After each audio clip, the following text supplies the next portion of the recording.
لا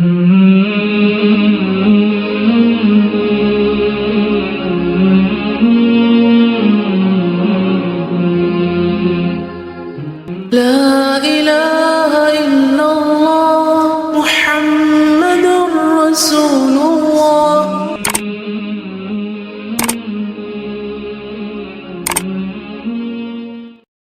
اما بعد فاعوذ باللہ من الشیطان الرجیم. بسم اللہ الرحمن الرحیم. رب اشرح لی صدری ویسر لی امری واحلل عقدۃ من لسانی یفقہوا قولی. اذا سألک عبادی عنی فانی قریب اجیب دعوۃ الداعی اذا دعان فلیستجیبوا لی ولیؤمنوا بی لعلہم یرشدون. اور جب میرے بندے آپ سے میرے بارے میں سوال کریں تو کہہ دیجئے بے شک میں قریب ہوں، میں پکارنے والے کی پکار کا جواب دیتا ہوں. جب وہ مجھے پکارے تو ان کو چاہیے کہ وہ بھی میرا حکم مانیں اور مجھ پر ایمان رکھیں تاکہ وہ ہدایت پا جائیں. پاک ہے وہ ذات جس نے ایک رات اپنے بندے کو مسجد الحرام سے لے کر مسجد اقصی تک سیر کرائی، جس کے ماحول کو ہم نے برکت دے رکھی ہے، اور اس سے غرض یہ تھی کہ ہم اپنے بندے کو اپنی بعض نشانیاں دکھائیں. بلا شبہ وہ سننے والا اور دیکھنے والا ہے.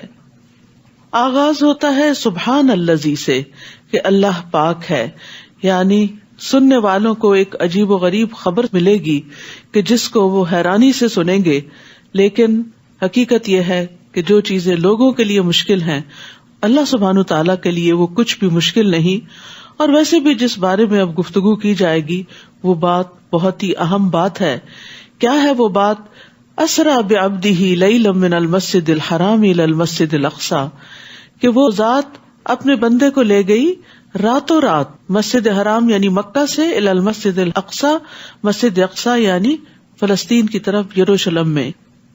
کیا ہے وہ جگہ؟ کیسی ہے وہ جگہ؟ الذی بارکنا حولہ، جس کے آس پاس کو ہم نے برکتیں عطا کر رکھی ہیں، کیونکہ وہاں پر زمین بھی بہت زرخیز ہے، وہاں کی قدرتی نہریں اور باغات اور پھل، اور اس کے علاوہ وہ انبیاء کا مولد و مسکن بھی رہی ہے. اس سفر کا مقصد کیا تھا؟ لنریہ من آیاتنا، کہ ہم اس کو یعنی اپنے بندے کو محمد صلی اللہ علیہ وسلم کو اپنی بعض نشانیوں میں سے دکھائیں. گویا دوسرے لفظوں میں یہ سفر ایک معجزہ تھا. انہ هو السمیع البصیر، بے شک وہ بہت سننے والا، بہت دیکھنے والا ہے، خوب دیکھتا ہے، بندوں کے حالات کو اچھی طرح جانتا ہے. ابو ہریرہ کہتے ہیں رسول اللہ صلی اللہ علیہ وسلم نے فرمایا، معراج کی رات بیت المقدس میں نے اپنے قدم اسی جگہ پر رکھے تھے جہاں پہلے انبیاء نے رکھے تھے. آپ صلی اللہ علیہ وسلم کو یہ سفر براق کے ذریعے کروایا گیا تھا. انس کہتے ہیں کہ معراج کی رات نبی صلی اللہ علیہ وسلم کے لیے براق لایا گیا جس کو لگام ڈالی ہوئی اور زین کسی ہوئی تھی. بس اس نے شوخی کی تو جبریل علیہ السلام نے اس سے کہا، کیا تو محمد صلی اللہ علیہ وسلم سے ایسی شوخی کر رہا ہے؟ آج تک تجھ پر اللہ کے نزدیک ان سے زیادہ معزز کوئی بھی سوار نہیں ہوا. راوی کہتے ہیں کہ پھر براق کو پسینہ آ گیا، اور پھر براق کے ذریعے یہ سفر چند لمحوں میں ہی طے ہو گیا. آپ صلی اللہ علیہ وسلم پہلے مکہ سے بیت المقدس کی طرف گئے. وہاں پر آپ جب پہنچے تو جبریل علیہ السلام نے اپنی انگلی سے اشارہ کر کے ایک پتھر میں سوراخ کیا اور براق کو اس سے باندھا. یہاں پر آپ نے تمام انبیاء کو نماز پڑھائی تھی، جو اس بات کا سمبل تھی، ایک نشانی تھی کہ محمد صلی اللہ علیہ وسلم تمام انبیاء کے امام ہیں، امام المرسلین ہیں.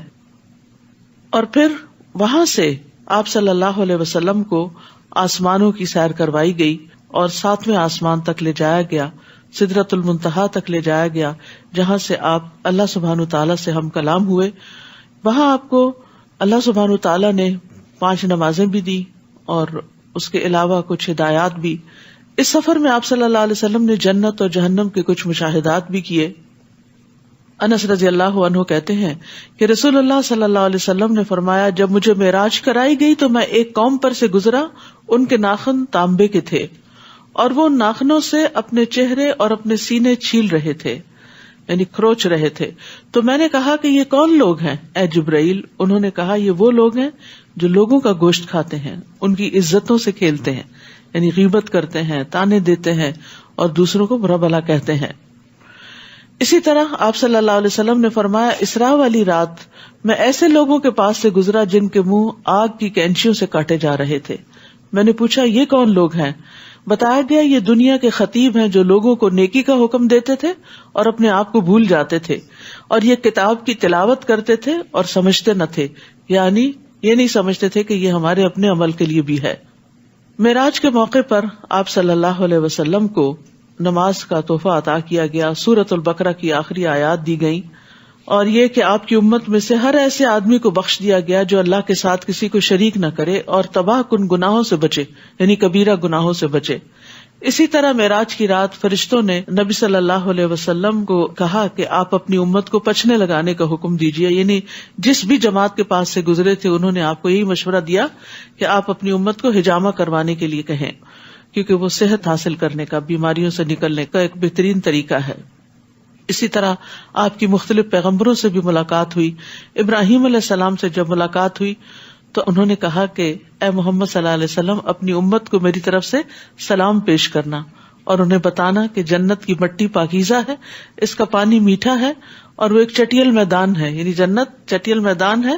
سبحان اللہ والحمد للہ ولا الہ الا اللہ واللہ اکبر کہنا وہاں درخت لگانا ہے، تو جو جتنا ذکر کرے گا اس کی جنت اتنی ہی زیادہ سرسبز ہوگی.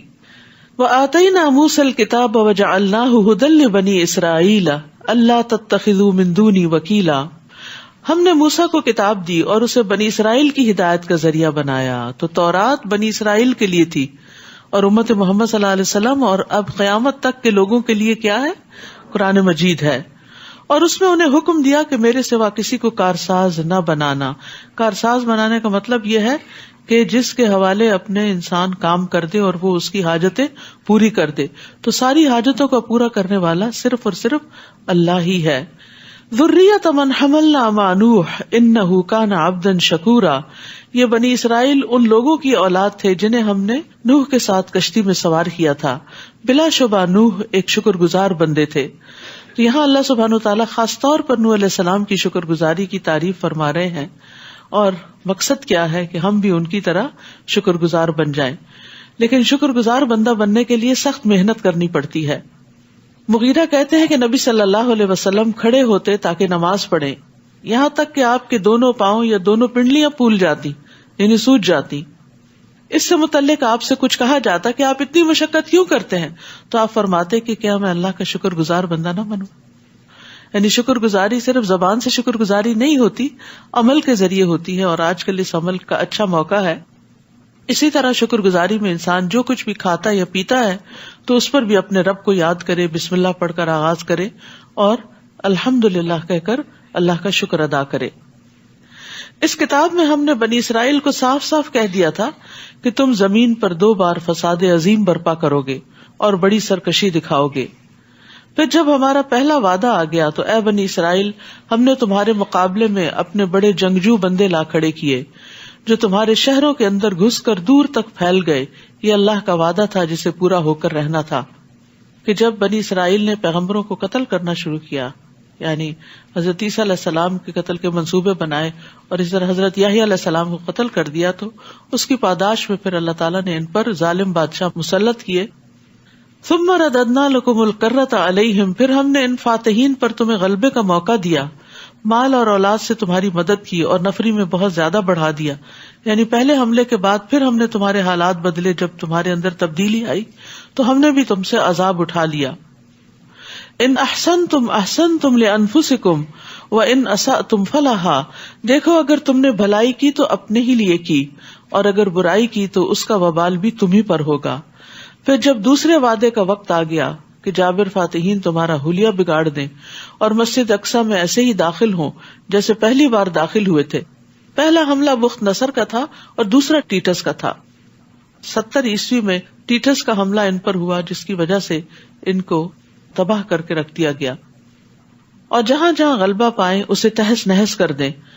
تو بات یہ ہے کہ جب بنی اسرائیل نے اچھا رویہ اختیار کیا تو اللہ سبحانہ تعالیٰ نے بھی ان کے دن پھیر دیے، اور جب انہوں نے اللہ کا پیغام پہنچانے والوں کے ساتھ برا معاملہ کیا تو اللہ سبحانہ تعالیٰ نے پھر ان کو عذاب چکھایا. تو یہ ایک بنیادی قاعدہ ہمیں دیا جا رہا ہے کہ ہم اللہ سبحانہ تعالیٰ سے ڈر کے زندگی بسر کریں اور نیکیوں کی طرف رغبت رکھیں، اور جو کوئی نیکی کرتا ہے وہ دراصل اپنے ہی لیے کرتا ہے۔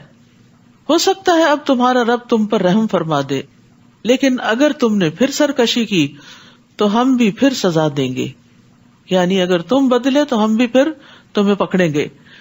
تو اس میں کتنا بڑا سبق ہے، یعنی کوئی قوم ہو یا کوئی فرد ہو یا کوئی گھرانہ ہو، اگر اللہ کی طرف رجوع کرتا ہے تو اللہ سبحانہ تعالیٰ اس پر اپنی رحمت فرماتا ہے۔ احسان کا بدلہ احسان کی شکل میں دیا جاتا ہے، اور اگر کوئی سرکشی کرتا ہے تو پھر اس کی بھی پکڑ ہوتی ہے، آخرت کی پکڑ سے پہلے دنیا میں بھی پکڑ ہوتی ہے۔ اور ایسے کافروں کے لیے ہم نے جہنم کو قید خانہ بنا دیا ہے۔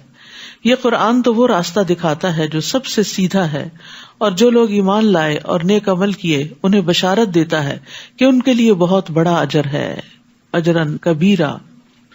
تو اس صورت میں خاص طور پر قرآن مجید کا ذکر آئے گا بارہا، اور یہاں پر قرآن کی آمد کا مقصد بتا دیا گیا کہ قرآن سب سے سیدھا راستہ دکھاتا ہے، اس لیے انسان سیدھے راستے پر چل ہی نہیں سکتا جب تک کہ قرآن سے رہنمائی حاصل نہ کرے۔ کعب رضی اللہ عنہ بیان کرتے ہیں کہ قرآن کو لازم پکڑو، کیونکہ وہ عقل کی تیزی، حکمت کی روشنی اور علم کا سرچشمہ ہے، اور رحمان کی طرف سے نازل ہونے والی کتابوں میں سب سے نئی کتاب ہے۔ اللہ نے تورات میں یہ بات فرمائی ہے کہ اے محمد میں تم پر جدید تورات نازل کروں گا، اور جدید تورات سے مراد قرآن مجید ہے، جو نابینا آنکھوں، بہرے کانوں اور پردے میں پڑے ہوئے دلوں کو کھول دے گی۔ حقیقت یہ ہے کہ جو شخص تھوڑی سی بھی کوشش کرتا ہے اس قرآن کو سمجھ کر پڑھنے کی، اس کے دل کی دنیا ہی بدل جاتی ہے اور اس کے طرز عمل میں لازماً تبدیلی آتی ہے۔ اور جو لوگ آخرت پر ایمان نہیں لاتے ان کے لیے ہم نے دردناک عذاب تیار کر رکھا ہے۔ انسان برائی کے لیے بھی ایسی ہی دعا کرتا ہے جیسے بھلائی کے لیے کرتا ہے، دراصل انسان بڑا جلد باز واقع ہوا ہے۔ ابن عباس اور دیگر علماء کہتے ہیں کہ یہ انسان کا بیزاری کی حالت میں خود کو یا اپنی اولاد کو بد دعا دینا ہے۔ یعنی بعض اوقات ہم اریٹیٹڈ ہوتے ہیں بیماری کی وجہ سے، یا بچوں کی پریشانیوں کی وجہ سے، یا کاروبار کی وجہ سے، تو پھر انسان کے اوپر بعض اوقات ایسی کیفیت آ جاتی ہے کہ اس کے منہ سے خیر کی بات نکلنے کی بجائے بد دعا نکل آتی ہے، حالانکہ وہ خود اس بد دعا کی قبولیت نہیں چاہتا۔ تو اس کی وجہ کیا؟ وَكَانَ الْإِنسَانُ عَجُولًا، کہ انسان بڑا جلد باز ہے۔ تو بنیادی طور پر اس آیت میں ان لوگوں کی مذمت کی جا رہی ہے، ان کو ڈانٹا جا رہا ہے جو غصے کی حالت میں اپنے لیے یا اپنے مال اور اولاد پر بد دعا کرتے ہیں، حالانکہ اس وقت انہیں اطمینان کے ساتھ بھلائی کی دعا کرنی چاہیے تھی۔ تو یاد رکھیے، قبولیت کے وقت میں دی گئی بد دعا بھی قبول ہو جاتی ہے، اور اگر جس کو بد دعا دے رہے ہیں وہ اس کے اہل نہیں تو وہ بد دعا پلٹ کر دینے والے کے سر پہ آ جاتی، کیونکہ بعض لوگوں کی عادت ہوتی ہے بات بات میں دوسروں کو بد دعائیں دے کے ایموشنل بلیک میل کرتے ہیں کہ تمہیں ہماری بد دعا لگ جائے گی، تم جہنم میں جاؤ، تمہاری یہ نقصان ہو جائے وہ۔ تو اب جس کو بد دعائیں دی جا رہی ہیں وہ بہت ڈر جاتا ہے، تو ایسے موقع پہ ڈرا نہ کریں، اس لیے کہ اگر آپ نے کسی کا کچھ نہیں بگاڑا، آپ کی نیت خراب نہیں ہے، آپ نے کسی کو کوئی تکلیف نہیں پہنچائی، تو آپ کو بد دعا نہیں لگے گی۔ یعنی اگر آپ ظالم نہیں ہیں تو بد دعا آپ پر نہیں پڑے گی، وہ کس پہ جائے گی؟ واپس جو دینے والا ہے۔ تو اس لیے بد دعائیں دینے والوں کو بھی سوچ سمجھ کے دینی چاہیے کہ کہیں ایسا نہ ہو کہ یہ مصیبت واپس اپنے اوپر ہی لوٹ آئے۔ اسی طرح ماں باپ کو بھی سوچ سمجھ کے اولاد کو بد دعائیں دینی چاہیے، کیونکہ نبی صلی اللہ علیہ وسلم نے فرمایا 3 دعاؤں کی قبولیت میں کوئی شک نہیں، مظلوم کی دعا، مسافر کی دعا، اور باپ کا اپنے بیٹے کے خلاف بد دعا کرنا، کیونکہ تنگ آ کے ہی کرتا ہے نا، باپ ایسے ہی نہیں کرتا، تو وہ بھی قبول ہو جاتی ہے۔ آپ صلی اللہ علیہ وسلم نے فرمایا اپنے آپ پر خیر ہی کی دعا کیا کرو، بے شک فرشتے تمہاری بات پر آمین کہتے ہیں۔ وَجَعَلْنَا اللَّيْلَ وَالنَّهَارَ آيَتَيْنِ، دیکھو ہم نے رات اور دن کو 2 نشانیاں بنایا ہے، رات کی نشانی کو تو ہم نے تاریک بنایا اور دن کی نشانی کو روشن، تاکہ تم اپنے رب کا فضل تلاش کر سکو، اور اس لیے بھی کہ تم ماہ و سال کی گنتی معلوم کر سکو، اور ہم نے ہر چیز کو تفصیل سے بیان کیا۔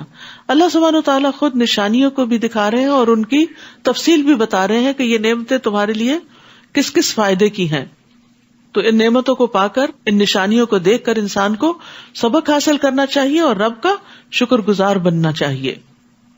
وَكُلَّ إِنسَانٍ أَلْزَمْنَاهُ طَائِرَهُ فِي عُنُقِهِ وَنُخْرِجُ لَهُ يَوْمَ الْقِيَامَةِ كِتَابًا يَلْقَاهُ مَنشُورًا، ہر انسان کا عمل ہم نے اس کے گلے میں لٹکا رکھا ہے۔ یعنی انسان جو کچھ کماتا ہے وہ اسی کے اوپر لادا جا رہا ہے، جسے ہم قیامت کے دن ایک کتاب کی صورت میں نکالیں گے، اعمال نامہ، بک آف ڈیڈز. وہ اس کو کھلی ہوئی کتاب کی طرح دیکھے گا، یعنی اپنی کتاب کو کھلا ہوا دیکھے گا. یلقاہ منشورا، اوپن بک ہوگی جس میں وہ ساری چیزیں دیکھ رہا ہوگا. اور کہا جائے گا اقرأ کتابک کفا بنفسک اليوم علیک حسیبا، پڑھ اپنا اعمال نامہ، آج تو خود ہی اپنا حساب کرنے کو کافی ہے. یعنی تم خود ڈیسائیڈ کر سکتے ہو کہ تمہارا اب انجام کیا ہونا چاہیے. ظاہر برے اعمال ایسی شکل میں ہوں گے کہ انسان ان سے خود گن کھائے گا. تو کتنا ضروری ہے کہ انسان یہ حساب اپنا دنیا میں ہی کر لے، مرنے سے پہلے ہی کر لے، اپنا محاسبہ کرے، اپنا جائزہ لے، اپنے منہ سے نکلنے والی باتیں، اپنی سوچیں اور اپنے معاملات جو دیگر لوگوں کے ساتھ ہیں کہ ان کا نتیجہ کیا نکلے گا. من اہتدی فانما یہتدی لنفسہ ومن ضل فانما یضل علیہا. جس شخص نے ہدایت قبول کی تو اس کا فائدہ اسی کو ہے. یعنی اپنی برائیوں کو دیکھ کر ان کو دور کر کے اور جو صحیح راستہ ہے اس کو اختیار کر لیا، اور خاص طور پر جو قرآن کا راستہ ہے سب سے بہترین اور سیدھا راستہ، تو اس کا فائدہ کسی اور کو نہیں، خود اسی کو ہوگا. اور جو گمراہ ہوا تو اس کا بار بھی اسی پر ہے. یعنی اگر انسان ہدایت نہیں پاتا تو پھر نقصان بھی خود اٹھائے گا. اور کوئی گناہ کا بوجھ اٹھانے والے دوسرے کا بوجھ نہیں اٹھائے گا. یہ یاد رکھنا چاہیے کہ قیامت کے دن ہر شخص کو اپنے کیے کا بدلہ ہی ملے گا. اور ہم اس وقت تک عذاب نہیں دیا کرتے جب تک اپنا رسول نہ بھیج لیں. اور جب ہم کسی بستی کو ہلاک کرنے کا ارادہ کر لیتے ہیں تو وہاں کے عیش پرستوں کو حکم دیتے ہیں تو وہ بدکاریاں کرنے لگتے ہیں. پھر اس بستی پر عذاب کی بات صادق آ جاتی ہے تو ہم اس کی اینٹ سے اینٹ بجا دیتے ہیں. یعنی پیچھے بنی اسرائیل کا بھی یہی حال ہوا، باقی اقوام میں بھی یہی قاعدہ رہا، اور آئندہ کے لیے بھی یہی اصول ہے کہ اگر لوگ فساد کریں گے، بگاڑ کا رستہ اختیار کریں گے تو پھر دنیا میں بھی ان کی شامت آئے گی. نوح علیہ السلام کے بعد ہم نے کتنی ہی قومیں ہلاک کر دی، اور آپ کا رب اپنے بندوں کے گناہوں سے خبردار رہنے اور دیکھنے کو کافی ہے. من کان یرید العاجلۃ عجلنا له فیها ما نشاء لمن نرید ثم جعلنا له جہنم یصلاها مذموما مدحورا. جو شخص دنیا چاہتا ہے تو ہم جس شخص کو جتنا چاہیں دنیا میں ہی دے دیتے ہیں. یعنی جو دنیا کی رونقیں چاہتا ہے، دنیا کے فائدے چاہتا ہے، انہی کے لیے نمبر 1 دن رات کوشش کر رہا ہے، اور نمبر 2 یہ کہ اگر کوئی نیکی بھی کرتا ہے تو اس کا بدلہ بھی دنیا میں ہی چاہتا ہے، تو ہم اس کو دنیا میں ہی دے دیتے ہیں. پھر ہم نے جہنم اس کے مقدر کر دی ہے جس میں وہ بدحال اور دھتکارا ہوا بن کر داخل ہوگا.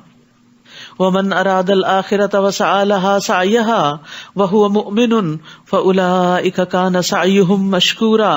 اور جو شخص آخرت کا ارادہ کرے کہ مجھے آخرت کا اجر چاہیے اور اس کے لیے اپنی مقدور بھر کوشش بھی کرے، یعنی صرف ارادہ ہی نہ ہو بلکہ کوشش بھی ہو، اور وہ مومن بھی ہو، یعنی ایمان شرط ہے، صرف کوشش اور محنت اور اچھے کام ہی نہیں، تو ایسے لوگوں کی کوشش کی قدر کی جائے گی. تو اس آیت میں اس بات پہ تنبیہ کی گئی ہے کہ بغیر محنت کے آخرت کی بھلائی کا ارادہ کرنا محض ایک دھوکہ ہے، یعنی اپنے آپ کو دھوکہ دینا ہے. دنیا میں بھی انسان جس چیز کو چاہتا ہے تو پھر اس کو پانے کے لیے کوشش بھی کرتا ہے، محنت بھی کرتا ہے. کُلًّا نُمِدُّ هَٰؤُلَاءِ وَهَٰؤُلَاءِ مِنْ عَطَاءِ رَبِّكَ وَمَا كَانَ عَطَاءُ رَبِّكَ مَحْظُورًا. ہم ہر طرح کے لوگوں کی مدد کرتے ہیں، خواہ یہ ہوں یا وہ ہوں، اور یہ بات آپ کے رب کا عطیہ ہے، اور آپ کے رب کا عطیہ کسی پر بند نہیں. یعنی اللہ سبحانہ و تعالیٰ دنیا میں صرف ایمان والوں کی مدد نہیں کرتا، دوسروں کی بھی کرتا ہے، اور اللہ جس کی چاہے کرے، کوئی اس کو روکنے والا نہیں. بعض اوقات انسان جس سے حسد کرتا ہے تو انسان اس کا برا چاہتا ہے، اور یہ چاہتا ہے کہ اس کو کوئی خیر نہ ملے. یعنی خاص طور پر قریبی رشتے داروں کے اندر جو اندر سے کولڈ وار چل رہی ہوتی ہے تو انسان چاہتا ہے کہ ساری خیر میرے ہی گھر میں آ جائے اور دوسرے کی طرف نہ جائے. لیکن ظاہر ہے کہ خیر کا بانٹنے والا تو اللہ ہے، کسی کے چاہنے سے کیا ہوتا ہے، اور کسی کے بدخواہی سے بھی ضروری نہیں کہ کسی کو نقصان ہی پہنچ جائے، ضروری نہیں کہ کوئی آپ سے حسد کرے تو آپ برباد ہی ہو جائیں. بہت سے لوگ حسد میں پھر اور آگے بڑھ جاتے ہیں اور جادو وغیرہ کرنے لگتے ہیں اور فساد شروع کر دیتے ہیں زمین میں. تو ایسے سارے لوگوں کو یاد رکھنا چاہیے کہ جو کسی کے لیے کنواں کھودتا ہے وہ خود اس میں گرتا ہے. دیکھو ہم نے کیسے ایک کو دوسرے پر فضیلت دی ہوئی ہے، اور آخرت میں دوسری قسم یعنی آخرت چاہنے والوں کے درجات زیادہ اور فضیلت بھی بڑی ہوگی. وَلَلْآخِرَةُ أَكْبَرُ دَرَجَاتٍ وَأَكْبَرُ تَفْضِيلًا. ایک وہ ہے جو دنیا کا ارادہ کرتا ہے اور ایک وہ ہے جو آخرت چاہتا ہے. جو آخرت چاہتا ہے وہ بڑے درجات پائے گا. اور اس کے بارے میں آتا ہے کہ جنت کے 100 درجے ہیں اور ان کے درمیان کا فاصلہ ایسے ہی ہے جیسے زمین اور آسمان کا فاصلہ ہو. اور فردوس اس کا اعلیٰ ترین درجہ ہے. اس سے جنت کی 4 نہریں نکلتی ہیں. اس کے اوپر رب کا عرش ہے. جب بھی تم اللہ سے سوال کرو تو اس سے جنت الفردوس مانگو. اللہم انا نسألک الجنت الفردوس الاعلی. لا تجعل مع اللہ الہا آخر فتقعد مذموما مخذولا. اللہ کے ساتھ کوئی دوسرا الہ نہ بنانا ورنہ تم بدحال اور بے یار و مددگار بیٹھے رہ جاؤ گے. یعنی کوئی تمہاری مدد کو نہیں آئے گا کیونکہ اللہ کے سوا کوئی اور الہ ہے ہی نہیں, کوئی رازق ہے ہی نہیں, کوئی مالک ہے ہی نہیں, کسی کے پاس اختیارات ہیں ہی نہیں, کوئی کچھ دینے کے قابل ہی نہیں. لہٰذا تم اللہ کو چھوڑ کر کسی اور کی طرف مت راغب ہو. اپنی ساری توجہ, اپنی رغبتیں, اپنی تمنائیں, اپنی فریادیں سب کی سب اللہ کے سامنے رکھو. وَقَضَىٰ رَبُّكَ أَلَّا تَعْبُدُوا إِلَّا إِيَّاهُ. آپ کے رب نے فیصلہ کر دیا ہے کہ تم اس کے علاوہ کسی اور کی عبادت نہ کرو اور والدین کے ساتھ اچھا سلوک کرو. اگر ان میں سے کوئی ایک یا دونوں تمہارے سامنے بڑھاپے کی عمر کو پہنچ جائیں تو انہیں اف تک نہ کہو, نہ ہی انہیں جھڑکو, اور ان سے بات کرو تو ادب سے کرو. یہاں بڑھاپے کی حالت کو خاص کیا گیا ہے کیونکہ اس وقت ماں باپ کمزور ہو چکے ہوتے ہیں, اولاد جوان ہو چکی ہوتی ہے. جوان لوگوں کے خواہشات اور جذبات اور طریقہ کار کچھ اور ہوتا ہے, بوڑھے لوگوں کا طریقہ کچھ اور بدل چکا ہوتا ہے اپنے تجربات کی روشنی میں یا اپنی کمزوری کی وجہ سے. تو پھر دونوں کے چونکہ مقاصد فرق ہوتے ہیں, طریقے فرق ہوتے, تو کلیش بہت ہونے لگتا ہے. تو ایسے میں ماں باپ نہیں جھک سکتے, ان میں تبدیلی کی مت سوچو کیونکہ وہ تو بڑے ہو چکے ہیں, وہ تو پکے ہو چکے ہیں, وہ تو مضبوط درخت بن چکے ہیں. اب اگر آپ چاہو کہ ان کو ڈھال لیا جائے, ان کو جھکا لیا جائے اور ان کی عادتیں بدل لی جائیں تو یہ نہیں ممکن. تو اس لیے ضروری ہے کہ اولاد اپنے اندر نرمی پیدا کرے, اولاد ان کے آگے جھکے. اور یہاں اف 2 حرفی کلمہ ہے جو انتہائی ناپسندیدگی اور بیزاری کے وقت انسان کے منہ سے نکلتا ہے. اف, پھر وہی بات, اف, پھر اسی کام کے لیے بلا لیا. تو اس کو بھی منع کر دیا گیا. تو پھر اگر اف منع ہے تو پھر لمبی چوڑی نصیحتیں ماں باپ کو اور جھگڑے اور بدتمیزی اور بد اخلاقی کی تو کہیں بھی گنجائش نہیں. یاد رکھیے بڑھاپے میں والدین کو ستانے والا جنت سے محروم رہے گا. ابو ہریرہ سے روایت ہے کہ نبی صلی اللہ علیہ وسلم نے فرمایا, اس کی ناک خاک آلود ہو, پھر اس کی ناک خاک آلود ہو, پھر اس کی ناک خاک آلود ہو. پوچھا گیا اللہ کے رسول کس کی؟ آپ نے فرمایا جس نے اپنے والدین یا ان میں سے کسی ایک کو بڑھاپے میں پایا پھر وہ ان کی خدمت کر کے جنت میں داخل نہ ہوا. تو خاص طور پر بڑھاپے میں والدین کی خدمت کرنا جو ہے وہ جنت میں لے جانے والے کاموں میں سے ایک کام ہے. اور دوسری طرف والدین کا نافرمان جنت میں داخل نہیں ہوگا. رسول اللہ صلی اللہ علیہ وسلم نے فرمایا 3 آدمی جنت میں نہ جائیں گے اور نہ ہی قیامت کے دن اللہ ان کی طرف نظر ڈالے گا. والدین کا نافرمان, مردوں کی مشابہت اختیار کرنے والی عورت, اور دیوس. دیوس وہ مرد ہوتا ہے جس کے اندر کوئی غیرت نہیں ہوتی کہ اس کی ماں یا بہن یا بیٹی کوئی حرام کاریاں کر رہی ہے تو اس کو وہ بادر ہی نہیں کرتا, وہ اس کو لیٹ گو کرتا ہے. اسی طرح والدین کو رلانا بھی کبیرہ گناہوں میں سے ہے.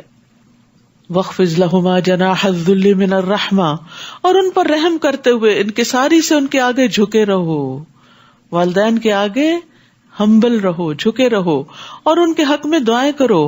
وَقُلْ رَبِّ ارْحَمْهُمَا كَمَا رَبَّيَانِي صَغِيرًا, کہ اے رب ان پر رحم فرما جیسا کہ انہوں نے بچپن میں مجھے محبت و شفقت سے پالا تھا. تو یہاں ان پہ رحم کرتے ہوئے یعنی رحمت و شفقت کی نظر سے ان کو دیکھو, غصے سے مت دیکھو, انکساری سے آگے جھکے رہو اور ان کے لیے دعائیں کرو. اور پھر یہ ہے کہ کندھے جھکا کے رکھو, یعنی اپنا پوسچر بھی ایسا رکھو کہ جس سے تکبر ظاہر نہ ہو بلکہ عاجزی, کہ آپ ماں باپ کے آگے جھکے ہوئے. بعض اوقات یہ ہوتا ہے کہ اولاد زیادہ قابل ہو جاتی, ماں باپ بڑھاپے میں پہنچ کر پڑھ لکھ کر بھی سب کچھ بھول جاتے, تو اولاد جو ہے وہ جب جوان ہوتی ہے اور جان پکڑتی ہے تو پھر وہ ماں باپ سے بھی آگے نکلنے لگتی ہے. تو ایسے میں بھی انسان کو کبھی یہ ظاہر نہیں کرنا چاہیے کہ ہم آپ سے بہتر ہیں, آپ کو کچھ پتا نہیں. یہ دیکھیں عام طور پہ بچوں کے اندر یہ چیز کتنی آ گئی ہے کہ ماں باپ کو بے وقوف سمجھتے ہیں. بھلے ماں باپ کچھ نہ سمجھ بھی ہوں یا نہ سمجھی کی بات بھی کریں تو ان کو بار بار یہ احساس دلانے کی ضرورت نہیں ہوتی، کیونکہ یہ ان کے اوپر بڑا گراں گزرتا ہے کہ جس بچے کو انہوں نے پیدا کیا اور اس کی انگلی پکڑ کے اس کو چلنا سکھایا، آج وہ انہیں سکھا رہا ہے. تو یہ چیز نفسیاتی طور پر انہیں کمزور کرتی ہے اور ان کو غمگین کرتی ہے. تو بھلے آپ صحیح ہوں اور ماں باپ غلط ہوں، پھر بھی ان کے آگے ہمبل رہیں، بحث مباحثہ نہ کریں. اور والدین میں سے بھی پھر ماں حسن سلوک کی زیادہ مستحق ہے. ابو ہریرہ کہتے ہیں کہ ایک آدمی رسول اللہ صلی اللہ علیہ وسلم کی خدمت میں حاضر ہوا اور عرض کیا، یا رسول اللہ، میرے اچھے سلوک کا سب سے زیادہ حقدار کون ہے؟ آپ نے فرمایا کہ تمہاری ماں. اس نے پھر پوچھا، آپ نے پھر وہی جواب دیا. پھر پوچھا، تیسری بار بھی آپ نے وہی جواب دیا. چوتھی بار آپ نے کہا تمہارا باپ. ربکم اعلم بما فی نفوسکم، جو کچھ تمہارے دل میں اللہ اسے خوب جانتا ہے کہ تم کس دل سے ماں باپ کی خدمت کر رہے. ماں باپ تو کتنی محبت سے پالتے ہیں، لیکن بچے انتظار میں رہتے ہیں کہ اب یہ کب دنیا سے جائیں گے اور کب ہمارے سر سے یہ بوجھ اترے گا اور کب ہم بھی آزاد ہوں گے. تو جو تم دلوں میں سوچتے ہو اللہ اس کو بھی خوب جانتا ہے، اس بارے میں یا کسی اور بارے میں. چونکہ یہ پیچھے ماں باپ سے متعلق بات سے ہی ریلیٹڈ ہے، اس لیے سب سے پہلے اسی کانٹیکسٹ میں اس کو دیکھنا چاہیے. اگر تم صالح بن کر رہو تو وہ ایسے رجوع کرنے والوں کو معاف کر دینے والا ہے. یعنی دل کے خیالات تو اوپر نیچے ہوتے ہی رہیں گے، لیکن اگر تمہارا طرز عمل اچھا ہے، تم عملی طور پر صالح ہو، نیک ہو، تو پھر جو رجوع کرے گا، یعنی اپنی غلطی سے توبہ کر لے گا، اللہ تعالیٰ اس کو معاف کر دے گا. یعنی انسان کو جب احساس ہوتا ہے کہ وہ غلط سوچ رہا ہے یا اس کے منہ سے غلط بات نکل گئی ہے، تو پھر وہ پلٹ کر اپنا رویہ اچھا کر لیتا ہے تو اس کی غلطی بھی معاف ہو جاتی ہے. وَآتِ ذَا الْقُرْبَى حَقَّهُ وَالْمِسْكِينَ وَابْنَ السَّبِيلِ وَلَا تُبَذِّرْ تَبْذِيرًا، اور رشتہ دار کو اس کا حق دو اور مسکین اور مسافر کو اس کا حق ادا کرو اور فضول خرچی نہ کرو. ان المبذرین کانوا اخوان الشیاطین وکان الشیطان لربہ کفورا، کیونکہ فضول خرچی کرنے والے شیطانوں کے بھائی ہیں اور شیطان اپنے رب کا بڑا ہی ناشکرا ہے. تو یہ تبذیر کیا ہوتا ہے؟ تبذیر کا لفظ بذر سے، بذر کہتے ہیں بیج کو. تو جیسے بیج ایسے پھیلا دیا جاتا ہے نا کھیت میں، تو وہ تو بہرحال اگی آتا ہے، لیکن بظاہر یوں لگتا ہے جیسے مٹی میں جا کے گم گیا. تو اس سے تشبیہ دی گئی ہے کہ تم اپنا مال یوں ہی ہر جگہ نہ لٹاتے پھرو. اور پھر خاص طور پر مال کو خواہشات پر ضرورت سے زیادہ خرچ کرنا، ضروریات پر نہیں. تبذیر میں، فضول خرچی میں پہلی چیز کیا آتی ہے؟ خواہشات پر خرچ کرنا، اور وہ بھی ضرورت سے زائد. مثلا ڈیکوریشن کے اوپر بہت زیادہ خرچ کر دینا، لباس کے اوپر، اور لباس بھی ضرورت کا نہ ہو، صرف دکھاوے کا ہو، اور اس پر انسان ہزاروں خرچ کر دے. اور پھر اسی طرح یہ کہ ناجائز چیزوں میں خرچ کرنا، ضروریات میں بھی حد سے زیادہ خرچ کرنا. یعنی ایک انسان کی وانٹس ہوتی ہیں، ایک اس کی نیڈز ہوتی ہیں، اور کچھ نیسیسٹیز ہوتی ہیں. نیسیسٹیز پہ خرچ کرنے میں تو کوئی حرج نہیں. نیڈز جو ہوتی ہیں وہ انسان بعض اوقات بہت زیادہ بڑھا لیتا ہے، یہ بھی نیڈ ہے، یہ بھی نیڈ. ہر چھوٹی بڑی چیز آپ باہر جاتے ہیں دیکھتے ہیں تو کہتے ہیں نہیں یہ بھی کہیں کام آ جائے گی، تو اس میں بعض اوقات کیا کرتے ہیں آپ غیر ضروری چیزیں خرید کے رکھ لیتے ہیں. اور وانٹس کی تو پھر کوئی لمٹ ہی نہیں ہے، تو اس میں انسان حد سے پھر بڑھ جاتا ہے، اور اسی کو فضول خرچی کہتے ہیں. ابو عبید کہتے ہیں میں نے عبداللہ بن مسعود سے مبذرین کے بارے میں پوچھا تو انہوں نے کہا وہ لوگ جو ناحق مال خرچ کرتے ہیں، یعنی جہاں خرچ نہیں کرنا چاہیے، جن کاموں میں، جن چیزوں پر، وہاں خرچ کرتے ہیں. مال ضائع کرنے والے لوگ اللہ تعالیٰ کے ناپسندیدہ ہیں. نبی صلی اللہ علیہ وسلم نے فرمایا بے شک اللہ تمہارے لیے 3 باتیں پسند نہیں کرتا: ادھر ادھر کی فضول باتیں کرنا، ہی سیڈ شی سیڈ، بیکار کی باتیں، مال کو ضائع کرنا، بکثرت سوال کرنا. یہ 3 چیزیں جو ہیں یہ اللہ سبحانہ تعالیٰ کو سخت ناپسند ہیں. اور اگر تم ان رشتہ داروں، مسکینوں، مسافروں سے اس بنا پر اعراض کرو کہ ابھی تمہارے پاس دینے کو کچھ نہیں، کہ تم اپنے رب کی رحمت سے ایسی توقع ضرور رکھتے اور اس کی تلاش میں ہو، تو انہیں نرمی سے جواب دو. بعض اوقات انسان کے پاس اتنا نہیں ہوتا کہ وہ دوسرے کی ضروریات پوری کر سکے، تو ایسے میں بد اخلاقی سے بات نہیں کرنی چاہیے کہ تم لوگ روز مانگنے آ جاتے ہو، یہاں میں نے کوئی فیکٹریاں لگا رکھی ہیں، اور طرح طرح کی باتیں جو حد سے بڑی ہوئی اور دوسروں کو تکلیف دینے والی ہوں وہ نہیں کرنی چاہیے. مثلاً اگر کوئی شخص سمجھتا ہے کہ آپ کے پاس بہت کچھ ہے اور آپ سے قرض مانگنے کے لیے آ جاتا ہے، اور آپ تو ہینڈ ٹو ماؤتھ ہیں بظاہر دیکھنے میں، چونکہ آپ کبھی اپنی مالی مشکلات کا کسی کے سامنے ذکر نہیں کرتے، تو لوگ آپ کو خوشحال سمجھنے لگتے ہیں کہ اس کے منہ سے تو کبھی ایسی کوئی بات ہی نہیں نکلی کہ یہ بھی نیڈی ہے. لیکن اس وقت آپ واقعی دے نہیں سکتے، اور بعض اوقات قریبی رشتے دار ہی آپ کے ساتھ ایسے معاملات کر رہے ہوتے ہیں، یا آپ کو قریبی سوشل سرکل. تو ایسی صورت میں انسان کو پھر اچھی بات کے ذریعے دوسرے کا دل خوش کر دینا چاہیے. اگر وہ مال سے مدد نہیں کر سکتا یا کسی بھی طرح، بعض اوقات مال نہیں ہوتا، بعض اوقات کسی کو آپ کی رائڈ چاہیے ہوتی ہے یا کسی کو آپ کا وقت چاہیے ہوتا ہے، تو اگر آپ اس وقت مصروف ہیں اور دوسرے کی مدد نہیں کر سکتے تو بدتمیزی اور بد اخلاقی سے پیش نہ آئیں، اچھے طریقے سے معذرت کر لیں یا آئندہ کسی وقت کے لیے وعدہ کر لیں. اور نہ تو اپنا ہاتھ گردن سے باندھ رکھ اور نہ ہی اسے پوری طرح کھلا چھوڑ دو، ورنہ خود ملامت زدہ اور درماندہ بن کر رہ جاؤ گے. یعنی انسان خرچ کرتے ہوئے نہ تو انتہائی بخل کرے اور نہ ہی ہاتھ کھلا چھوڑ دے، درمیانی راہ، اعتدال کی راہ اختیار کرے.